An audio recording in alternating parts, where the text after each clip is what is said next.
Hello, everyone. Welcome back to Ace Advice. I hope you're all doing well.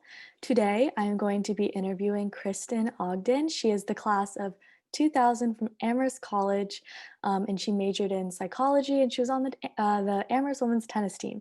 So I'm really excited to interview her. She is currently working at Microsoft Advertising, and she pretty much is responsible for the strategic brand presence for Microsoft Advertising. So I'm very excited to learn even more about her job and how also her Amherst experience in general has helped her in her career today. And so I hope you guys really enjoy this interview. So excited to be a part of this and to chat with you and reminisce about all the good times at Oh, Amherst. yes. Yeah, I have some just kind of basic questions, but yeah, I'm really excited to learn more just about you and your experience also. To start off, I can just ask about like your background with tennis and like why you started to play tennis in general. Yeah, I guess, I played tennis from the time I was a little kid. My family was really into the sport, and we also used to go to the US Open every year. I grew up in New York City, Oh, so, okay, yeah. from the time I was before I even have memories, Yeah. I was at the US Open, and I think, there was just a love of the sport that was developed from really early on, which was great. And then I started to play probably when I was about, I would say 5 or 6 years old. But I can remember that when I really like got the bug where I was like, I gotta stay with this sport. It was the summer that I was 8 years old. Wow. And I actually I was playing all summer, but I wasn't very good yet. And I was pretty good with ground strokes, but I could not for the life of me get a serve over the net from the baseline. And this Mhm. is back, I'm dating myself, but this was back in the days before like junior tennis had red ball and green ball Oh, and yeah. like all of these other, choices for little kids to develop their skills. It was Yeah. just you had the regular tennis ball at full bounce and a Yep. full court, and you had to hope for the best. Yeah. So at 8, I was really too little to get the serve over the net, and I worked on it all summer and all summer.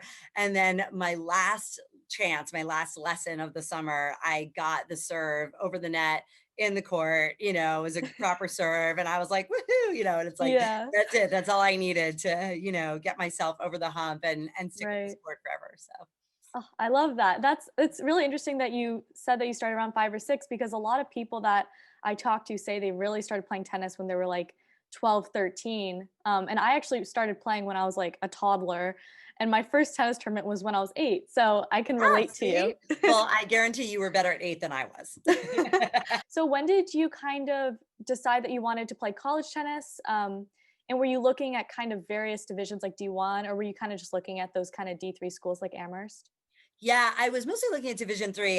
Truth be told, I didn't have the talent for Division 1, and so, I love the sport so much, but I thought, Right. well, it'd be great to be able to play the sport, but also to be able to go to a college that I love, and I knew I wanted a small liberal arts college. I was really excited to look at Amherst and a number of the other colleges, like the whole Northeast, Oh, yeah. Yep. series of colleges. I looked at all of them, and I think, for me, I really started to get excited about playing college tennis once I graduated into high school. I was able to join my tennis team in high school. I didn't have access to a tennis team in middle school. I played a Mhm. couple of junior tournaments, and I played on my own on the weekends, but there wasn't really a chance to play competitively until I got to high school. And once I started playing competitively, that's when I got really excited about the prospect of, oh wow, I can do this in high school for 4 years. But what I really want to do is take it to college and be able to do it there. And then when I applied to Amherst and, a series of other schools, I just expressed my interest, so Jackie knew that I wanted to come on and try out. And, so then I walked on, first year I walked on and I tried out, and the rest is history. When you picked Amherst, how was kind of like your 4 years, like your just overall college experience? How did you enjoy Amherst? And also, how did you enjoy being on the team also? Oh my gosh, I cannot say enough amazing things about Amherst. I loved my college experience. I had an incredible set of roommates that I started with first year, and then we kind of just expanded our room group over the Oh, number yeah. of years and brought more friends on. And most of the people I lived with, but not all of them, were athletes of various sorts. But I was the only one in my room group who was on the tennis team. Got it. And so it was very cool for me because I had this group of friends who was kind of doing their own thing, and then I had my tennis team group of friends. And I have to say, I don't know how it is now. I think it's the same, but we played in the fall and the spring. Mhm. And fall was very focused on the NESCAC, like the small division, in our area. But then in the spring we focused more on nationals and competing at the national level from like spring break on. Mhm. And I would say, the thing about playing a college team, I mean, whether it's recreational or competitive, there's a real camaraderie between the teammates. I mean, we spent all weekend together. It was always like the bus rides to the various tournaments Yeah, and other schools. And I mean, they become a little bit your family while you're at Amherst. And, the wins, the losses, the ups and the downs, we spent a ton of time together. I shared classes with a lot of my teammates, which meant that, our camaraderie from the court leaked over into academic spaces, right. which was also really great. I mean, I have so many incredible memories from Amherst that all I have to do is listen to a song from like Aw, 1998 or 1999, and I'm yeah. literally transported Aw. back into the bus going to tournaments, or to rooms prior to going out, just Oh, like yeah. learning the team and stuff. So um I feel really lucky. I mean, I think for us too, it was pretty extraordinary for my team because we were actually the first team ever to win a national championship for Amherst, male or female. Wow. And so, Wow. Also, nice yeah, job. in 1990, I know, right? Yeah, yes. Go power to the women. But the year 1999 in the spring, that's when we won the national championship. I was a junior at the time, and Okay. I actually decided not to travel abroad because I knew going into junior year, we just had such a killer team. And, the people who were going to be seniors, they were so strong. And we were Yeah, really like coming into our own. You could just tell it was like championship caliber for Division 3. And I right. just didn't want to miss it. I was like, if I go abroad in second semester, I'm not, or even first semester, right? I'm going to Yeah. miss all of that. And I just wasn't willing to lose that shot. I have no regrets. That was the most incredible Yeah, oh, experience yeah. to just go together into a full year's worth of fighting for the championship and then finally clinching it. It was so extraordinary. Oh, that's amazing. Nice job. So also at the time that you were playing, was Williams still kind of the big rival, or were there any other schools that were kind of at the same level as Amherst? So Williams was for sure a huge Okay. rival, and I actually have a couple of close friends from the Williams Oh, team that when I I was at love Amherst, that. and we still duke it out and fight about it all the time. Yeah, And we actually beat Williams like on our way to the championship. So good. I like to, it's important to share that Oh, many years yeah, of later, course, of yeah.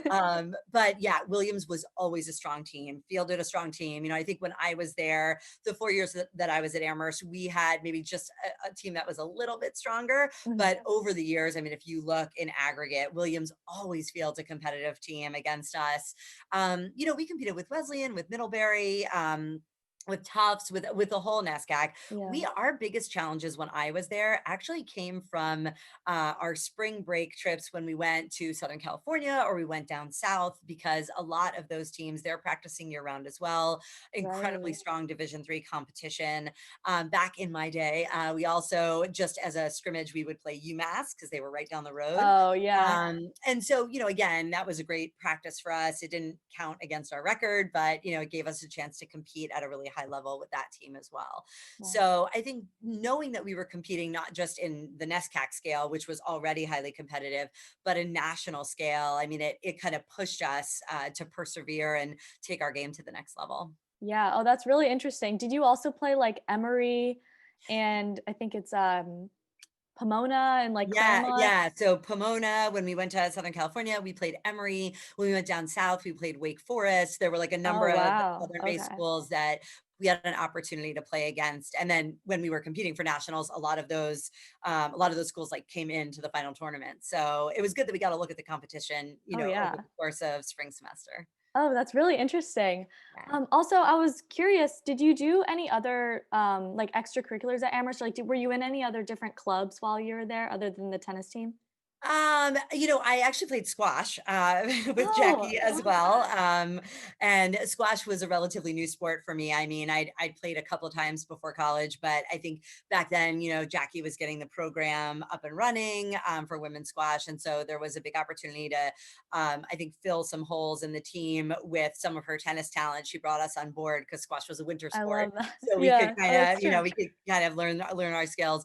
Definitely it's a different swing, a different energy. I actually still have nightmares about the sprints that we had to do that Oh, are the length no. of the squash court, which Oh, sounds like it's not a very far distance, but it was a really hard sprint when you had to do like what we called tens or 20s. Like you had to do mm. 10 sprints in 30 seconds or 20 sprints Oh in my 60 gosh. seconds, which again might sound really easy, but it wasn't. So Yeah, that doesn't sound easy to me. yeah. So, but that was actually great for my fitness because the Yeah. winter season that had kind of been empty for me the first couple of years that I was in school. So, kind of in between, you had tennis flanking the squash season. So tennis, squash, tennis. Yeah. So that was really great. And then, I was part of a couple of clubs, a couple of foreign language clubs at one point. But mostly, my extracurriculars focused on tennis. Oh, yeah, tennis takes up a lot of time. Yeah, totally. And Yeah, then you but it was also did great. squash.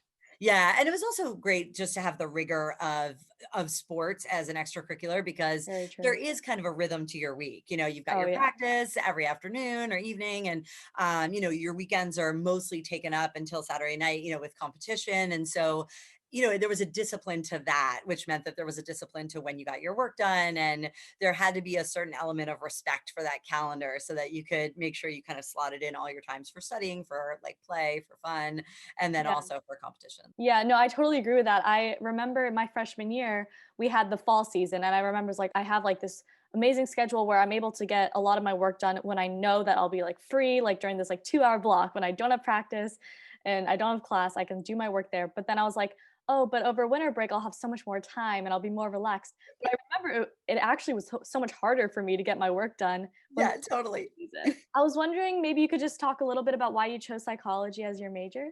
Yeah, absolutely. So, I mean, I think for me, the classes were incredibly interesting, and I was less concerned with, am I going to grow up to be a psychologist? I was more concerned with, I understood what the Amherst academic offering was, this notion of a liberal arts college. They teach you how to think, they teach you how to learn.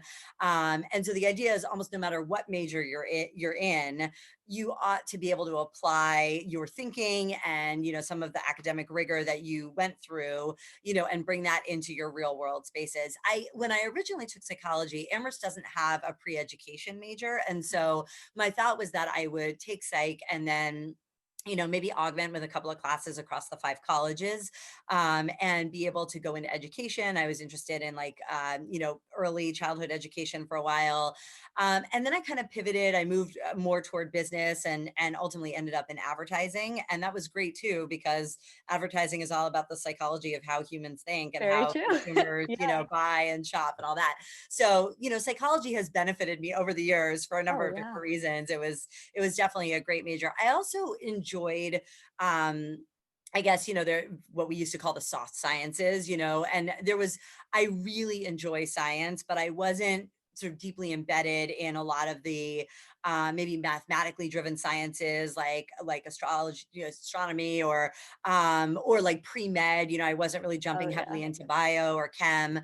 And so I think, psychology really like scratch that itch a little bit. Like I was able to kind of dig into the research and the science of it a bit, but still kind of focus on my humanities as well. And I did a ton of I almost took enough courses to do like a second major or a minor in law. So I did a ton of law courses, and who knows whether I was going to end up going pre-law or not. It was more just the notion that the study of it was beneficial to at large to my academic rigor. So Amherst doesn't have, they purposely limit that core curriculum. Like you aren't forced to take like 2 years worth of prerequisite classes. You really can just Right. dive into where your interests are. And I Yeah. took full advantage of that. I mean, I took a wide breadth of classes, and the advisory system there was really strong when I was there.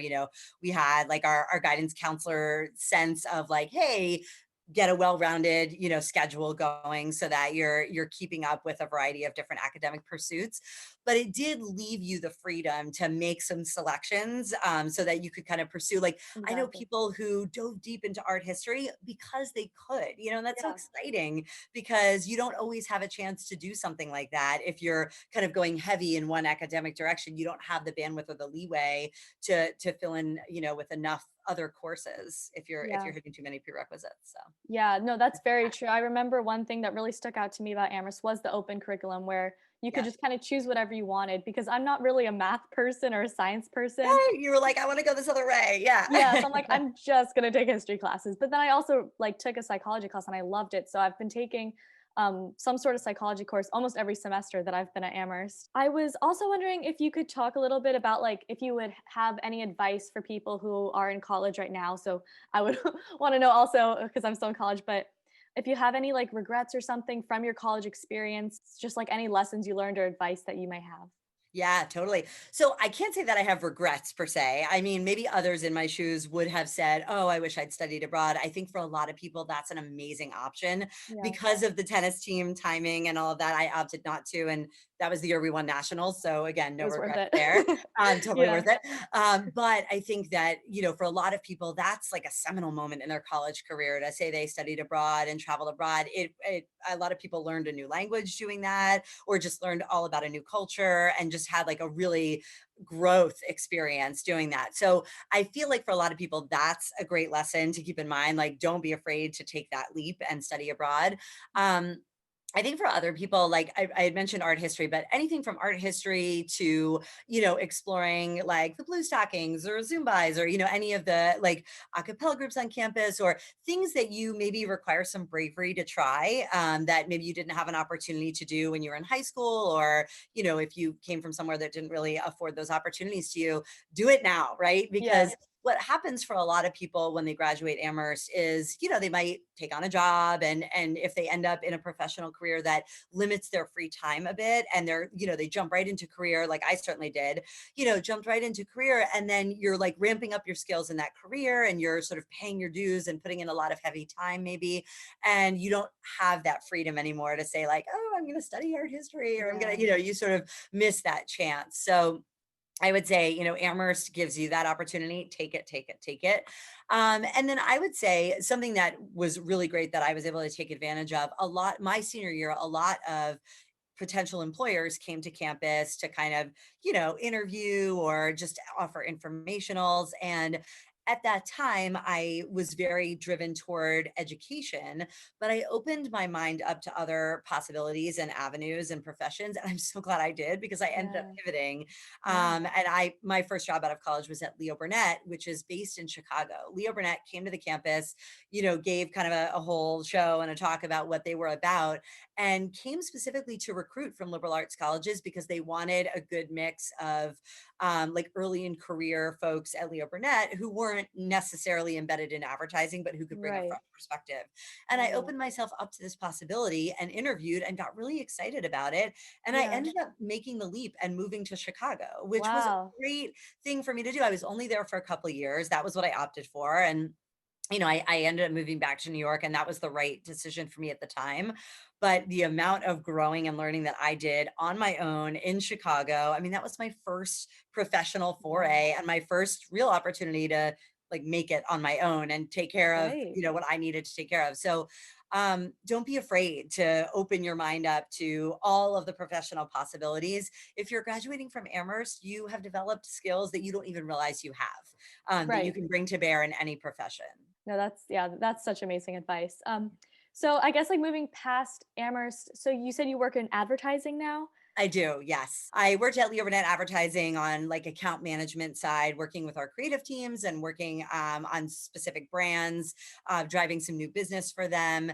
And then after Leo Burnett, I had a series of jobs that were all basically focused in marketing. That's my main focus. Mm. And I ended up actually at Time Inc., which now is no more. It's part of Meredith Corporation. But back in the day, Time Inc. had some really big brands to its name, like People Magazine and Sports Illustrated. Oh, And wow. I actually worked for Sports Illustrated. Oh, that's so And cool. I focused on SI and SI Kids, Sports Illustrated Kids, for I the kids loved their brand. magazines. Yes, yes, they were Yeah. so good. I know. And that was such a great job. I mean, it was a great company, and it was a really great job for me to understand the nuances between like print media and digital media and ultimately social media. Yeah. Um, and what ultimately made me kind of take the leap out of Time Inc. and over to Microsoft, I got involved in all aspects of marketing at Time Inc., specifically digital marketing and experiential marketing. Kind of struck me as exciting. And then there was a job that opened up at Microsoft, and I really wanted to move more into the digital space. I could kind of see at that point that's where the future was Yeah. going. This was back when magazines really drove business. Okay. Right. Yeah. And so, I mean, digital media was ramping up as like a real Yeah. force to be reckoned with. And so I thought, I really want to make the leap into a digital company. And Microsoft was looking for someone to run experiential marketing in their New York market. And so I interviewed for that job and got that job. And I've been with Awesome. Microsoft ever since. Wow. And just kind of growing this part of the business. So I work in like search and display and native and programmatic marketing and advertising. And then I focus on creating the experiences for our clients that happen at like big industry events, or if we're creating our own events. This, by the way, has been very interesting because now that we're in the middle of a pandemic, Very true. there Yeah. are no live events, or Yeah. live in-person events. Everything is run digitally. So we had to make a giant pivot into the virtual Yeah. space, which is awesome because think about all of the new things I got to learn doing that. Oh, And yeah, for sure. yeah, so it's been a really exciting company to work for. I feel incredibly passionate about Microsoft. They're adding so much good into the world, and trying to be a good corporate citizen, and with their sustainability efforts and their accessibility efforts, their inclusion efforts.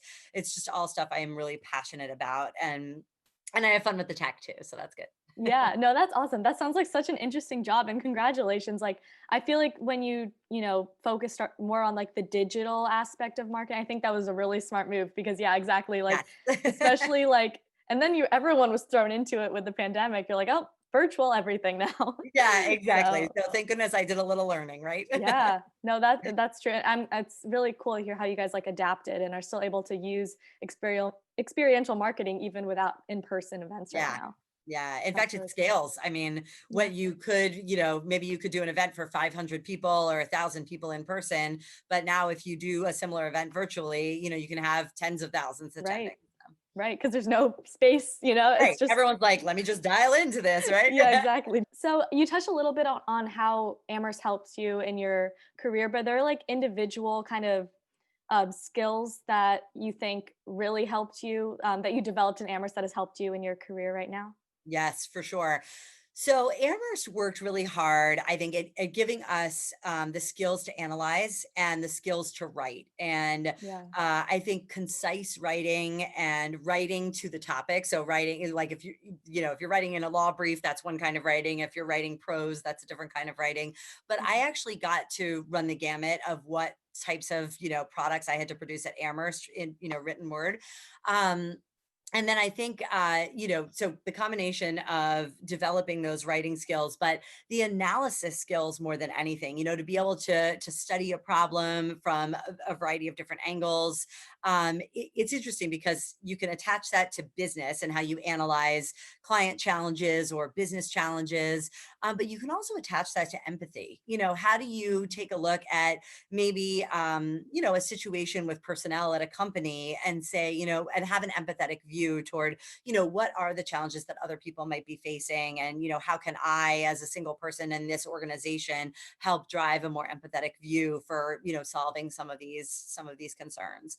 So it's been enormously helpful for me as I've developed as a manager of people at my company, and being able to demonstrate that leadership, demonstrate that empathy, and then the communication, both being able to communicate verbally and written, and be able to analyze on the fly and think as fast as you write or write as fast as you think.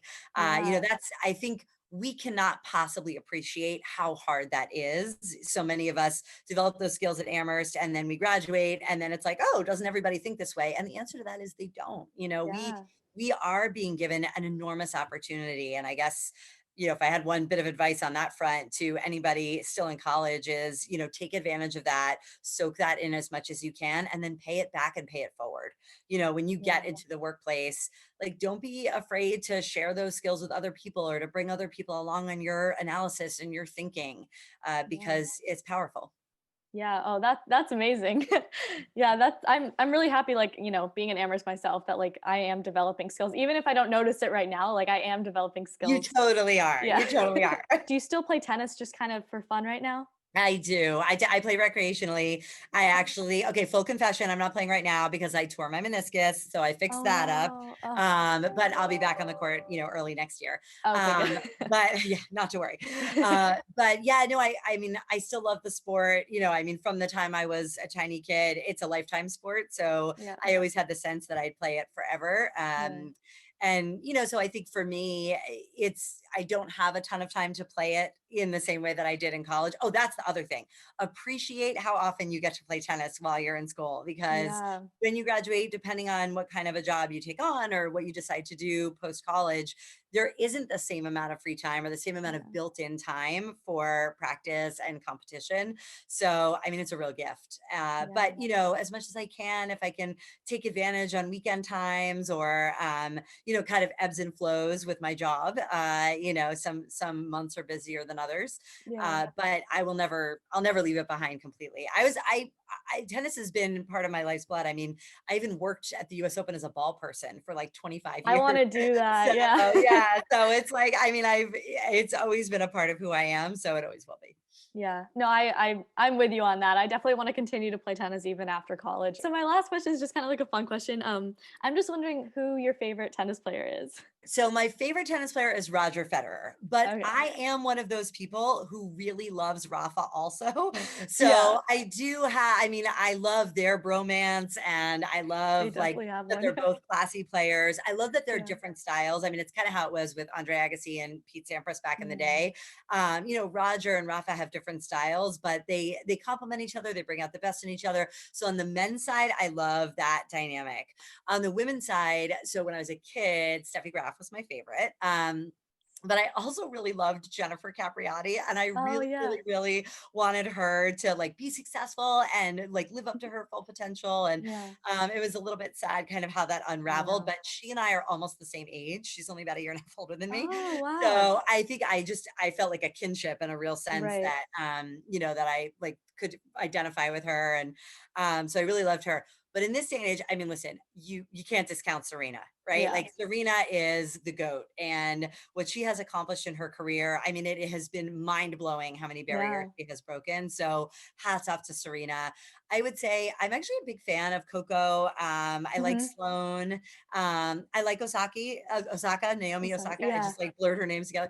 Um, and so, I actually the youngest crop of tennis players on the women's side, I get really excited about the prospect of the potential there, and I hope that Yeah. they all kind of lift each other up and rise, because I think as Serena and Venus and kind of the old guard of existing current champions wind down or retire at some point, like I want to know that there's the next generations coming up. Oh, Yeah. I also like team. I have a lot I of favorites. love to. I'm obsessed with Nadal. I have an obsession with him, I have to Nice. say. Ever since I was a little kid, I've just loved Nadal so much. But I also do love Federer. So Yeah, I agree with the bromance. I think it makes it that much more special that they like each other also off the court. totally. I know. That's what makes it Yeah, fun, right? They have so much exactly. respect for each other, always give a nod to each other when they like Yeah. are accepting trophies and the other one got runners up, and I Yeah. mean, and their competitive matches, I mean, are second to none in terms of the level of tennis. So Yeah. Yeah, exactly. And then there's, I think, the young ones on the men's side also I'm really excited about, because there's like Medvedev, Team, Tsitsipas, totally. and then there's that new Italian guy Sinner. He did really well Oh, in the totally. US Yes. Open. Yes. Yeah. Yeah. And I was excited because even though the US Open this year was so weird, right? Like Yeah. no fans. Yeah. And I mean, it was like it was like a shell of itself. But I mean, I was impressed that they were able to pull off the tournament. And then Yeah. I was actually excited because a lot of new talent found success at the US Open this They year. did. And it's like you're seeing the new wave finally come up and get to win some matches. So I think that's Yeah. a good foretelling for what's coming, bodes well Yeah. for the future. Yeah, no, I totally agree. I'm really excited for I think the Australian Open was delayed a little bit, but I think they're still I having it in think January. so. I Yeah, hope. January or maybe I wanna say they moved it to Oh, February, they and might. what's funny is that's affecting the rest of the calendar. Because if you think Oh, about it, like, true. all of the tune-ups for like, as you go into the hard courts of, like, the March tournament, and then you Yep, get over to the French and Wimbledon, like, all of that gets backed up by, like, a full right. month. So, Yeah. I don't really know what's gonna happen. I think we're still 2021 is still gonna be, kind of a wonky year It's gonna be, yeah, probably, like, especially in the yeah, it's not beginning. like some stuff will be back to normal, some stuff won't be, or it'll be, like, on its way to normal, so, Yeah. um Well, that's all the questions I had, oh, and well, this that was was so fun. Well, thank you for yeah. inviting me on to this. And I just wanna thank you again, like, the advice you gave and just kinda, like, the insight you gave about your experience and how it's helped you just, like, in your career. That's, like I loved hearing about that, so thank you so much. Oh, well, you're gonna be great. Good luck with Thank you. everything, and tell Jackie I said hi. I will, yeah. Thank you so much. All right, have a great Okay. day. Bye, you too. Bye. Please don't forget to like this video and subscribe, and I'll see you guys next time.